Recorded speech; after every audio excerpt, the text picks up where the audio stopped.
Hello friends, welcome back. I am Raju stock analysis में आपका स्वागत है।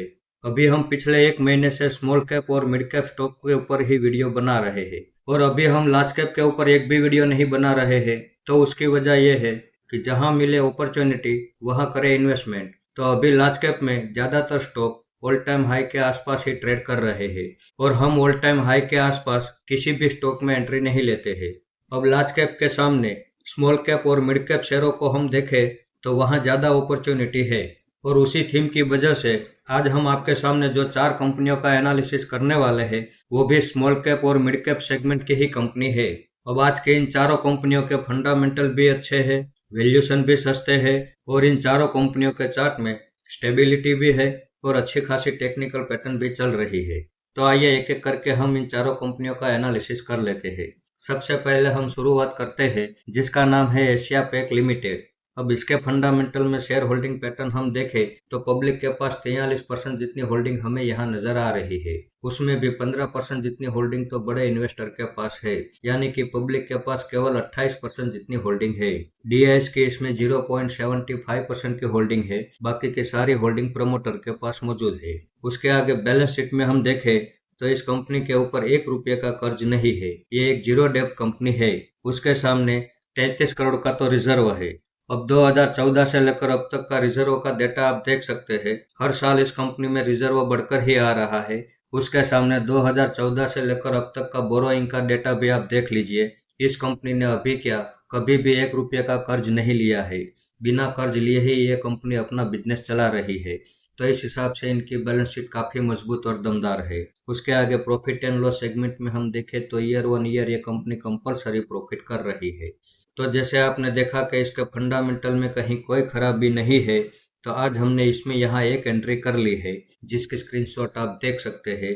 अब 2024 में इसने 130 का ऑल टाइम हाई बनाया था और वहां से गिरावट करते हुए अभी यह 54 रुपये के पास ट्रेड कर रहा है। अब अगर यहाँ से और ज्यादा बड़ी गिरावट करता है तो 25 रुपये के पास हम दूसरी एवरेज करने के लिए भी तैयार है। इसमें हमारा जो टारगेट है वो 130 रुपये का रहने वाला है। 130 रुपये के भाव में हम 75% होल्डिंग एग्जिट कर देंगे और बाकी बची 25% होल्डिंग लॉन्ग टाइम के लिए छोड़ देंगे। आइए तो अब देखते हैं हमारा अगला स्टॉक जिसका नाम है आरकेएसी प्रोजेक्ट लिमिटेड। अब इसके फंडामेंटल में शेयर होल्डिंग पैटर्न हम देखें तो पब्लिक के पास 33% जितनी होल्डिंग हमें यहाँ नजर आ रही है। उसमें भी 2% की होल्डिंग तो बड़े इन्वेस्टर के पास है। एफआईएस के इसमें 0.70% की होल्डिंग है, बाकी की सारी होल्डिंग प्रमोटर के पास मौजूद है। इसके आगे इसकी बैलेंस शीट हम देखें तो इस कंपनी के ऊपर 212 करोड़ का कर्ज है। उसके सामने 164 करोड़ का रिजर्व है। अब इसकी बैलेंस शीट में रिजर्व से थोड़ा सा ज्यादा कर्ज है, लेकिन इसका डेटा हम कुछ इस तरह से देखेंगे कि 2014 से लेकर अब तक का रिजर्व का डेटा आप देख लीजिए। हर साल इस कंपनी में रिजर्व बढ़कर ही आ रहा है। तो इस हिसाब से इनकी बैलेंस शीट भी बड़ी पावरफुल और दमदार है। उसके आगे प्रॉफिट एंड लॉस सेगमेंट में हम देखें तो ईयर वन ईयर ये कंपनी कंपलसरी प्रॉफिट कर रही है। तो जैसे आपने देखा कि इसके फंडामेंटल में भी कहीं कोई खराबी नहीं है। अब 2024 में इसने 148 का ऑल टाइम हाई बनाया था और वहां से गिरावट करते हुए अभी यह 65 रुपये के पास ट्रेड कर रहा है। तो आज हमने इसमें यहाँ एक एंट्री कर ली है। इसकी स्क्रीनशॉट आप देख सकते हैं। इसमें हमारा जो दूसरा सपोर्ट है वो 45 रुपये के पास रहने वाला है। अगर ये यहाँ से और ज्यादा बड़ी गिरावट करके 45 रुपये के पास आता है तो वहां पे हम दूसरी एवरेज करने के लिए तैयार है। मान लो 45 रुपये का लेवल भी ये ब्रेक करता है और ज्यादा बड़ी गिरावट करता है तो 30 रुपये के पास हमारा तीसरा सपोर्ट रहने वाला है और वहां पे हम दिल खोल के इन्वेस्टमेंट करने वाले हैं। इसमें हमारा जो टारगेट है वो 150 रुपये का रहने वाला है। 150 के भाव में हम 75% होल्डिंग एग्जिट कर देंगे और बाकी बची 25% होल्डिंग लॉन्ग टाइम के लिए छोड़ देंगे। आइए तो अब देखते हैं हमारा अगला स्टॉक जिसका नाम है तिरुपति सर्जन लिमिटेड। अब इसके फंडामेंटल में शेयर होल्डिंग पैटर्न हम देखें तो पब्लिक के पास 59% जितनी होल्डिंग हमें यहाँ नजर आ रही है। उसमें भी 13% जितनी होल्डिंग तो बड़े इन्वेस्टर के पास है, यानी कि पब्लिक के पास केवल 46% जितनी होल्डिंग है। बाकी की सारी होल्डिंग प्रमोटर के पास मौजूद है। अब इसकी बैलेंस शीट हम देखें तो इस कंपनी के ऊपर 47 करोड़ का कर्ज है। उसके सामने 73 करोड़ का तो रिजर्व है। अब 2014 से लेकर अब तक का रिजर्व का डेटा भी आप देख लीजिए। हर साल इस कंपनी में रिजर्व बढ़कर ही आ रहा है। तो इस हिसाब से इनकी बैलेंस शीट भी बड़ी पावरफुल और दमदार है। इसके आगे प्रॉफिट एंड लॉस सेगमेंट में हम देखें तो ईयर वन ईयर ये कंपनी कंपलसरी प्रॉफिट कर रही है। तो जैसे आपने देखा कि इसके फंडामेंटल में भी कहीं कोई खराबी नहीं है, तो आज हमने इसमें यहाँ एक एंट्री कर ली है जिसकी स्क्रीनशॉट आप देख सकते हैं। इसमें हमारा जो दूसरा सपोर्ट है वो 8 रुपये के पास रहेगा और तीसरा सपोर्ट जो है वो 4 रुपये के पास रहेगा। अगर ये यहाँ से और ज्यादा बड़ी गिरावट करता है तो इसकी हर गिरावट का फायदा उठाने के लिए हम तैयार है। इसमें हमारा जो टारगेट है वो दो टारगेट रहने वाले हैं। पहला टारगेट 25 रुपये का रहेगा, वहां पे हम 75% होल्डिंग एग्जिट कर देंगे। और इसमें हमारा जो दूसरा टारगेट है वो 45 रुपये का है, वहां पे हम बाकी बचे 25% होल्डिंग एग्जिट करने वाले हैं।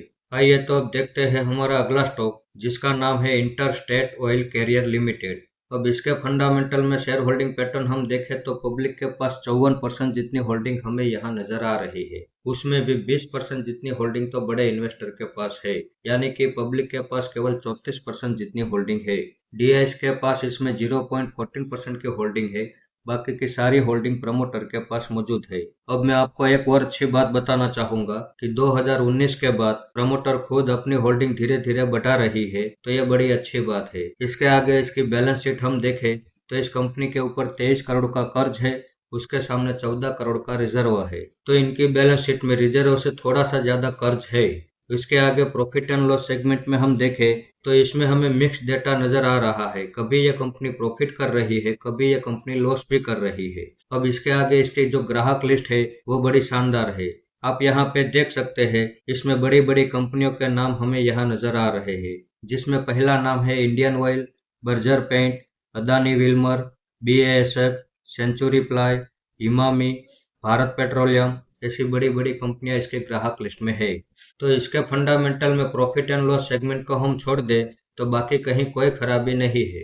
अब 2024 में इसने 58 रुपये का ऑल टाइम हाई बनाया था और वहां से गिरावट करते हुए अभी ये 30 रुपये के पास ट्रेड कर रहा है। आज हमने इसमें यहाँ एक एंट्री कर ली है, इसकी स्क्रीनशॉट आप देख सकते हैं। अब अगर यहाँ से और ज्यादा बड़ी गिरावट करता है तो 15 रुपये के पास हमारा दूसरा सपोर्ट रहने वाला है, वहां पे हम दूसरी एवरेज करने के लिए तैयार है। मान लो वर्ष के सिनारियो में और ज्यादा बड़ी गिरावट करता है तो 8 रुपये के पास हमारा तीसरा सपोर्ट रहने वाला है और वहां पे हम दिल खोल के इन्वेस्टमेंट भी करने वाले हैं।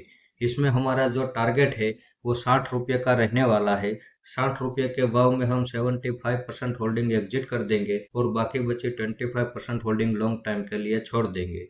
तो आज के इन चारों कंपनियों के फंडामेंटल अच्छे हैं, वैल्यूशन सस्ते हैं और अगर यहाँ से और ज़्यादा बड़ी गिरावट करते हैं तो इनके वैल्यूशन काफ़ी ज़्यादा डिस्काउंट में आ जाते हैं। और डिस्काउंट वैल्यूशन वाले स्टॉक अगर हमें मिल रहे हो तो ये हमारे लिए एक बड़ी अपॉर्चुनिटी होती है और इस अपॉर्चुनिटी को हम छोड़ना नहीं चाहेंगे। तो इस वीडियो को आप मेरी ओर से बाइंग या सेलिंग के रिकमेंडेशन ना समझे, ये मेरा पर्सनल व्यू है जो मैं आपके सामने शेयर कर रहा हूँ। ऐसे ही अच्छे अच्छे टेक्निकल और फंडामेंटल वाले स्टॉक मैं आपके सामने लाता रहूंगा। आपने यहाँ तक मेरा वीडियो देखा इसके लिए आपका बहुत बहुत धन्यवाद।